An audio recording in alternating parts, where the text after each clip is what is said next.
Assalamualaikum lovelies, welcome to Ridhu's Mom Kitchen. இன்னைக்கு Sunday என்ன special சொல்லி பார்க்கலாம் வாங்க.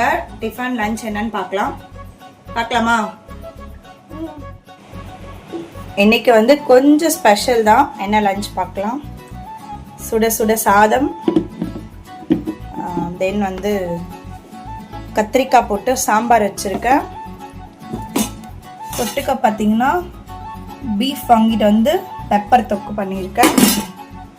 அப்புறம் டிஃபனுக்கு வந்து தோசை ஊற்றி வச்சுருக்கேன். நல்லா முருகலான தோசை. நைட்டு வந்து குருமா பண்ணேன்னா உருளைக்கிழங்கு போட்டு, ஸோ அது குருமா வந்து இருந்துச்சு, அதை சூடு பண்ணி வச்சுருக்கேன். ஸோ இன்றைக்கி எங்கள் வீட்டில் இதுதான் லஞ்ச் டிஃபன். உங்கள் வீட்டில் என்னன்னு சொல்லி மறக்காமல் சொல்லுங்கள். இந்த சைட் டிஷ் வந்து ரித்துக்கு வந்து ரொம்ப பிடிக்கும். அவள் தான் கேட்டான் இன்னைக்கு இது வேணும் அப்படின்னு சொல்லி. ஸோ அதனால் இன்னைக்கு வந்து பீஃப் பண்ணியிருக்கேன். உங்கள் வீட்டில் என்னென்னு மறக்காமல் கமெண்ட் பண்ணுங்கள். இந்த வீடியோ உங்களுக்கு பிடிச்சிருந்தா மறக்காமல் வீடியோக்கு ஒரு லைக் பண்ணிவிட்டு அப்படியே சேனல் சப்ஸ்கிரைப் பண்ணிக்கோங்க. அப்புறம் நாளைக்கு வீடியோவில் பார்க்கலாம். அது வரைக்கும் பாய் பாய் பாய்.